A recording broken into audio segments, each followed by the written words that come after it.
Brislington Enterprise College in Bristol is a school in trouble. Head teacher John Matthews frankly explores his concerns. Standards within this college have historically been relatively low. If you look back over the last 6 to 7 years, our standards at the age of 16 have varied, but they've never really gone to the national average. Because we are within an authority that over the last 3 years has had very bad media over its overall results, we are part of a community that doesn't have trust and confidence in us as an organisation. And over a period of 5 years, the numbers of students opting to leave the city, and particularly leave Brislington catchment area and move into other areas, has been quite significant. Too many young people are leaving this college on too many occasions without the necessary level of qualification. So what we need to do is step change. One of the things that comes through at the moment is that you are too large to cater for the needs of my child. Built in the 1950s, Brislington's buildings are now past their sell-by date. As you can see, if you look behind you, the paintwork and plaster is all falling down due to all the rain and heat and moisture. And if you look to the very back, you'll see a painting which was painted in the 70s, so that should be redone because it's kind of out of fashion now. So that's why this place gets vandalised so much, because of all the students come through here, and because it doesn't look very pleasant when they come through here, they just make it even more unpleasant for the other students who keep doing it over and over again until it gets to a state of disrepair. Our students themselves, how can they feel proud in their environment when they're surrounded by damp walls, by broken concrete, by masonry falling off the building itself? They can't. So it is just, it's not fit for purpose. But in 2008, the old building will be razed to the ground and replaced by a state-of-the-art college, specifically designed to work as 7 small schools in one school. We have a unique opportunity in the fact that the college is currently being rebuilt physically. We're part of the Bristol BSF Pathfinder project, and so we have a £30 million project.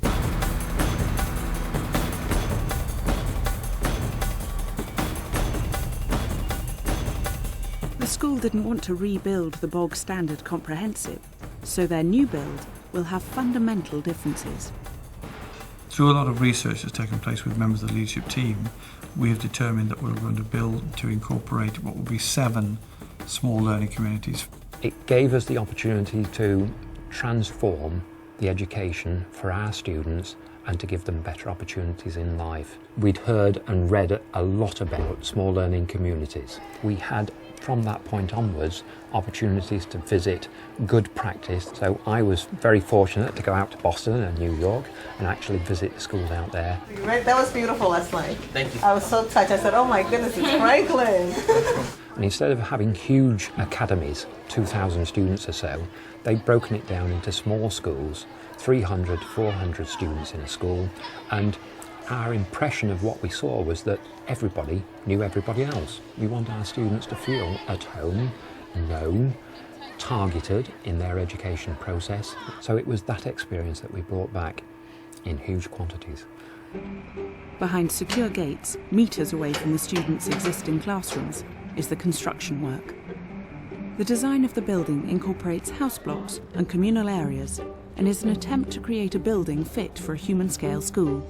Barry Scarman is the construction site manager. At the moment we're in the street. As you can see how wide it is in this area.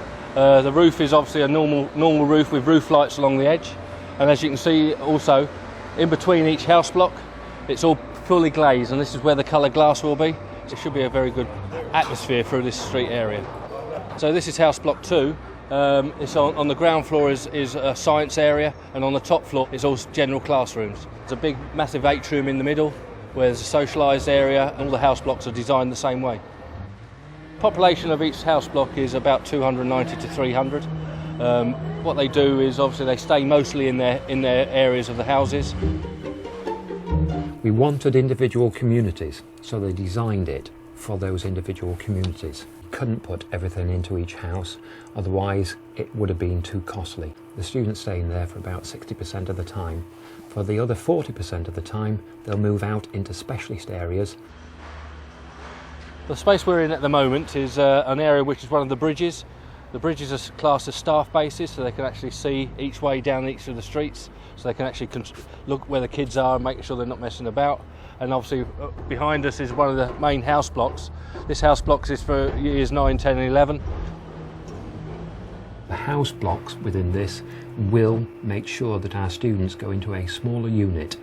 One of the biggest concerns of our parents has been, how do you cater for my John or Mary or Sally? We can actually turn around and say they're not going to be part of 1,500 students, they're going to be part of a community, numbering 300 at the most, and that they will have individual staff, teachers, that will see them for a greater proportion of the time that they're in this building. But a beautiful new building isn't enough to transform Brislington's educational mission. Classes are being combined and groups of teachers will now work together in teams. Subjects will be delivered through a project-based approach until the end of Key Stage 3. This class is Project and replaces the traditional humanities lessons. Today we are going to be looking at Scotland as we travel throughout Great Britain. So if you put your title Scotland, which lots of you are doing already, well done. Time is ticking and the whole school is having to pick up the pace to prepare for the challenges of the new school. Groups from the school staff are meeting frequently to discuss new teaching techniques, and these sessions are helping them to come to terms with the enormous changes the school is going through. A class gets 16 hours a fortnight and then it's divided between 2 teachers. So Dave and I actually share one group. Who are also my tutor group. So the tutor is one of the project teachers, and then Sarah, the partner teacher. Yeah.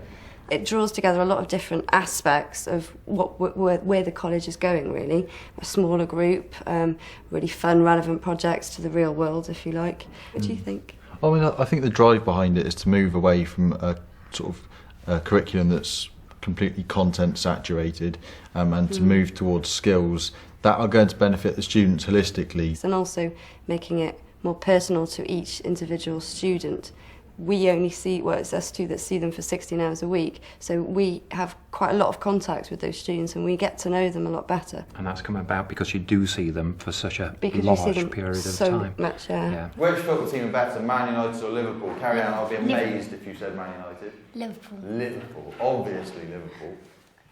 It's a real challenge.